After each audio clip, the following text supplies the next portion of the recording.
many layers you pile on over it. More heat radiated from my face. Seeing my discomfort, his grin broadened. How about it? You ready to go to the country?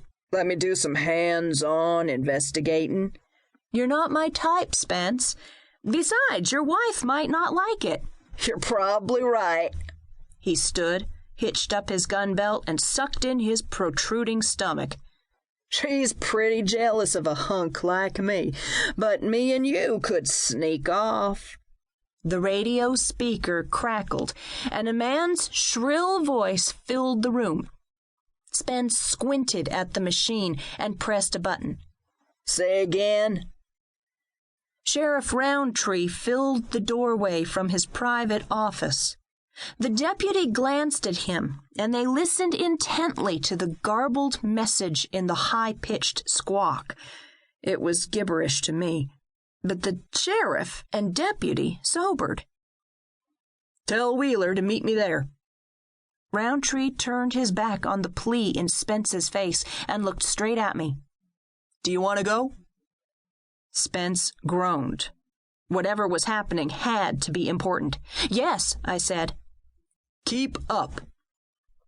I spun to follow as Roundtree lunged by me, out the door, down the stairs, and into the parking lot. I trotted, staying maybe 2 steps off the sheriff's pace as he raced out into the sweltering afternoon. I dived into the passenger seat. Roundtree started the engine and the siren. Buckle it tight. I cinched the seat belt snug. The car radio belched constant, excited chatter, but I only caught a word here and there. I had no clue what the excitement was about. Roundtree slowed his vehicle at the intersections in town, then opened it up as we went bawling and careening out a blacktop county road. He didn't even glance at me as he said, "When we get to the scene, you stay in the car." I didn't know what scene. Questions bounced around in my mind like pinballs, but I'd never seen the sheriff this intense. I had no idea why he invited me along and then wanted me to wait in the car. But this obviously was no time to argue. Roundtree's size and booming voice intimidated most people. 57 years old, he was retired Navy, stood 6'4" and weighed a disciplined 230 pounds.